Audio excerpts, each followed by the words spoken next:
क्या आपने सुना है जयपुर का एक ऐसा अनोखा डेजर्ट पार्क जो राजस्थान की पारंपरिक रेगिस्तानी परिस्थितियों को पुनर्जीवित करने के लिए विकसित किया गया है। यहाँ पर रेत के प्राकृतिक टीलों को संरक्षित भी किया गया है, जहाँ पर आपको रेगिस्तानी वनस्पतियाँ, प्राकृतिक सैंड ड्यून्स, मचाने, भूआकृतिक संरचनाएं, स्थानीय जीव जंतु का निवास स्थान है। हाँ जी, तो आज हम बात कर रहे हैं जयपुर के किशन बाग की, जिसे जयपुर के धोरों के नाम से भी जाना जाता है या किशन बाग सैंड ड्यून्स पार्क के नाम से भी जाना जाता है। तो चलिए हमारे साथ घूमिए जयपुर का किशन बाग। तो आज हम आपको घुमाने वाले हैं जयपुर का Kishan Bagh. Hello everyone, welcome to my YouTube channel. मैं हूं प्रेम मेहता। आप सबका मेरे यूट्यूब चैनल ट्रैवल आइडियोलॉजिस्ट में स्वागत है। अगर आपने अभी तक मेरा यूट्यूब चैनल सब्सक्राइब नहीं किया है तो सभी मेरे यूट्यूब चैनल को सब्सक्राइब करें, और आपको अगर मेरी वीडियोस अच्छी लगती है तो मेरी वीडियोस को लाइक करें और उन पर कमेंट करें और मेरी वीडियोस को ज़्यादा से ज़्यादा शेयर करें।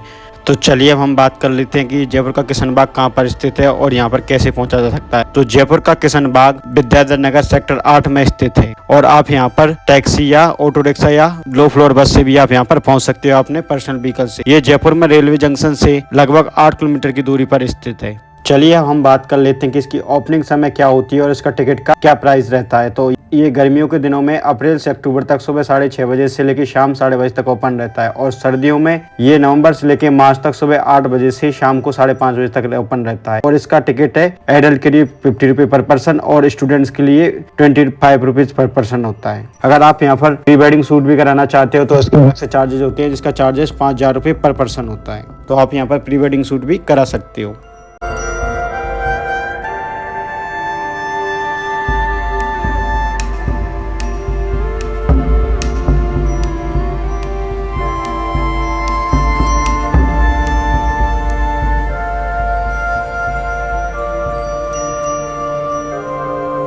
तो अब हम बात कर लेते हैं कि ये किशन बाग को कब और किसने बनवाया था और क्यों बनवाया था। यह स्थान मूल रूप से एक बंजर भूमि थी, लेकिन जयपुर विकास प्राधिकरण JDA ने इसे सन 2016 में बनाने की प्रक्रिया की शुरुआत की, और सन 2021 में ये बनकर रेडी हो गया और इसके लिए लोगों के लिए इसको ओपन कर दिया गया। ये पार्क पश्चिमी राजस्थान की प्राकृतिक झाड़ियों और वनस्पति को संजोए हुए है, जिसे राजस्थान की पारंपरिक रेगिस्तानी परिदृश्य को प्रस्तुत करता है।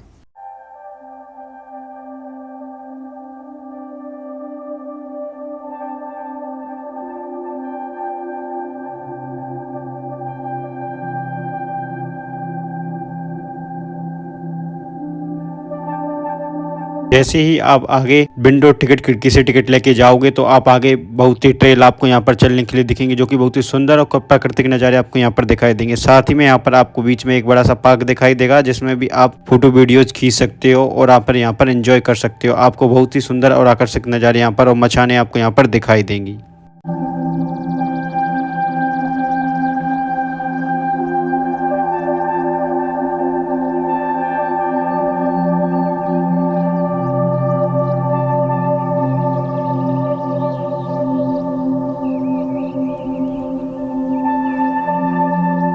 आपको यहाँ पर चट्टानों में उगते हुए प्लांट्स भी दिखाई देंगे, जहाँ पर आपको बहुत सारी प्राकृतिक वनस्पतियाँ भी आपको यहाँ पर दिखाई देंगी, और साथ ही में आपको यहाँ से बाहर से लाई गई बड़ी बड़ी चट्टानें भी आपको यहाँ पर दिखाई देंगी।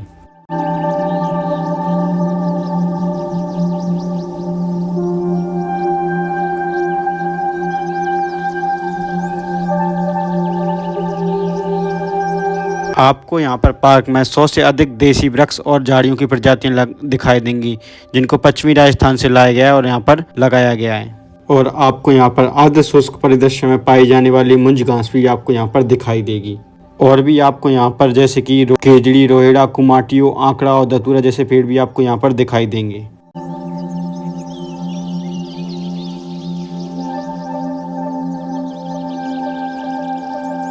आपको यहाँ पर पत्थरों की कई सारी वैरायटीज आपको यहाँ पर दिखेंगी, जिसमें कि आपको बलुआ पत्थर और भी राजस्थान के बहुत क्षेत्रों में पाए जाने वाले यहाँ पर विभिन्न प्रकार के पत्थरों को यहाँ पर रखा गया है। आपको यहाँ पर सभी के साइन बोर्ड के साथ आपको सभी की जानकारी आपको यहाँ पर प्राप्त होगी, तो आप उनको पढ़कर भी आप यहाँ से नॉलेज ले सकते हो। आपको इसमें अरावली पहाड़ियों की विभिन्न चट्टानें भी दिखाई देंगी। इनमें से बलुआ पत्थर सबसे प्रमुख पत्थरों में से एक है। राजस्थान के बलुआ पत्थर पूरी दुनिया में लोकप्रिय है। राजस्थान के सबसे लोकप्रिय बलुआ पत्थर धौलपुर और करौली में पाए जाता है। सबसे अधिक मांग वाले बलुआ पत्थर में से एक नव स्थापित विदासर है। ऊंची इमारतों की नकल करने वाली एक राजस्थान के बलुआ पत्थरों का जश्न मनाती है। अन्य उल्लेखनीय पत्थर क्वार्टज, रायलाइट, जयपुर के पास अरावली पहाड़ियों में क्वार्टज युक्त चट्टान है। तो आपको यहाँ पर राजस्थान के सबसे कम ज्ञात पत्थरों में से एक उदयपुर का स्टेमोलाइट और जो जीवाश्म युक्त चट्टान है, ये किशनबाग में आपको यहाँ पर नमूने के रूप में आपको यहाँ पर दिखाई देंगी। तो आप उनको भी यहाँ पर देख सकते हो।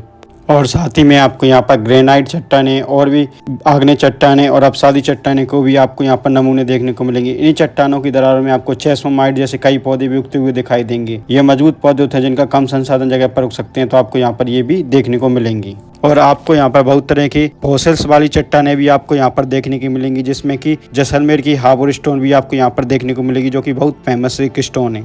जैसलमेर में सबसे फेमस हार्बर स्टोन्स की कई सारी प्रजातियों की चट्टानें भी आपको यहाँ पर दिखाई देंगी, जो कि आप उनको भी देख सकते हो, जिन्हें कि हार्बर स्टोन के नाम से जाना जाता है या हार्बर जीवाश्म या हार्बर फॉसिल्स के नाम से जाना जाता है। तो आप इनको भी यहाँ पर देख सकते हो।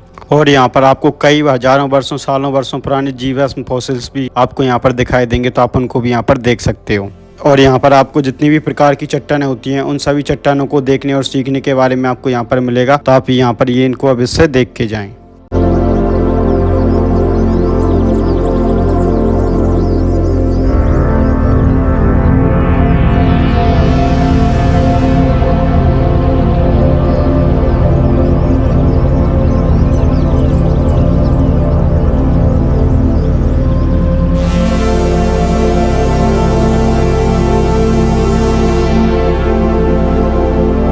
इस पार्क का मुख्य आकर्षण प्राकृतिक झाड़ीदार भूमि है, जिसे मारवाड़ी में रोई के नाम से जाना जाता है। एक ऐसी देसी झाड़ीदार जंगल जिसे पहचाना नहीं जाता और जिसकी सराहना नहीं की जाती और जिसे अक्सर बंजर भूमि माना जाता है, जिसे पानी देकर और कृषि को बढ़ावा देकर बचाया जाना चाहिए। रोई और अन्य सूक्ष्म आवास, यह आवास विभिन्न झाड़ियों और पौधों को बढ़ने के लिए आदर्श परिस्थितियों का निर्माण करता है। इसमें से सबसे महत्वपूर्ण है मिट्टी। इस क्षेत्र को फिर से बनाने के लिए पश्चिमी राजस्थान से मिट्टी की ऊपरी परत मंगवाई गई है। किशनबाग में एक स्थानीय परिदृश्य में पाए जाने वाले कुछ विशेष आवास भी यहाँ, और आपको यहाँ पर उनकी कुछ विशेष तस्वीरें भी आपको यहाँ पर दिखाई देंगी, जिनको कि आप देख सकते हो।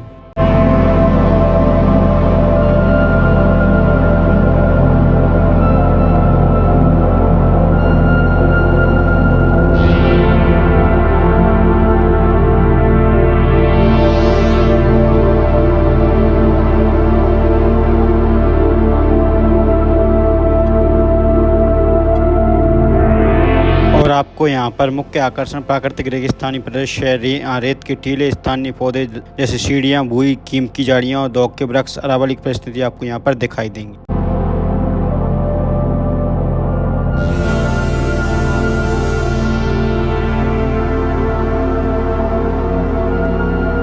आपको यहाँ पर एक छोटा सा एक्वेरियम टाइप का भी दिखाई देगा, जहाँ पर आपको यहाँ पर इसमें छोटी छोटी मछलियाँ भी आपको यहाँ पर देखने को मिलेंगी। तो आप उनको भी यहाँ पर देख सकते हो।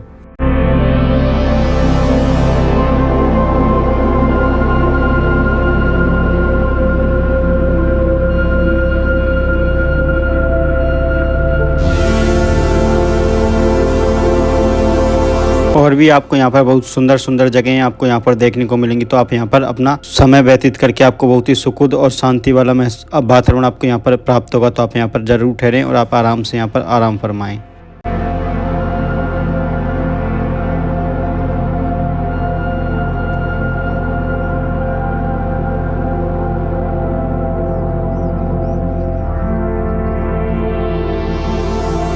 आपको यहाँ पर बोर्ड वॉक, व्यूइंग डेक या मचान, जैसलमेर पत्थर से बनी बोर्ड वॉक पगडंडी इस पार्क की खूबसूरती को निहारने का सबसे अच्छा माध्यम है। यहाँ से आप नारगढ़ की पहाड़ियों और पूरे उद्यान का नजारा बहुत सुंदर देख सकते हैं। जैसलमेर के पत्थरों से बना बोर्ड वॉक पार्क से होकर गुजरता हुआ आपको viewing deck the long house या मचान तक ले जाता है, जहाँ से आपको पारिस्थितिक पार्क या व्यूइंग डेक तक का वहाँ जाकर आपको बहुत ही यहाँ पर नारगढ़ की पहाड़ियों के पश्चिमी ढलानों से बहुत सारे दृश्य आपको यहाँ पर प्रस्तुत होते हैं। आपको यहाँ पर एक छोटा सा जल निकाय भी आपको यहाँ पर दिखेगा। साथ ही में आपको यहाँ पर बहुत सारे जंगली जीव भी दिख सकते हैं, जिसमें कि आपको तीतर, इंडियन रोलर, मैना, इंडियन रोबिन, बी ईटर, मोर, डेजर्ट फॉक्स आदि नीलगाय आप भी यहाँ पर आपको यहाँ पर दिखाई दे सकते हैं। आपको यहाँ पर रेगिस्तानी ओसिस भी दिखाई देगा। एक छोटी सी झील को रेगिस्तानी ओसिस के रूप में विकसित किया गया है, जिससे कि वो भी आपको यहाँ पर दिखाई देगा। इसी के साथ आज का हमारा ब्लॉग यहाँ पर ही समाप्त होता है। अगर आपको मेरी वीडियोस अच्छी लगती हैं तो मेरी वीडियोस को लाइक करें और उन पर कमेंट्स करें और मेरे यूट्यूब चैनल को सब्सक्राइब करें और मेरी वीडियोस को ज़्यादा से ज़्यादा शेयर करें और मेरे यूट्यूब चैनल को भी शेयर करें। इसी के साथ मिलते हैं नए ब्लॉग में, तब तक अपना ध्यान रखें। Take care, bye bye, Tata.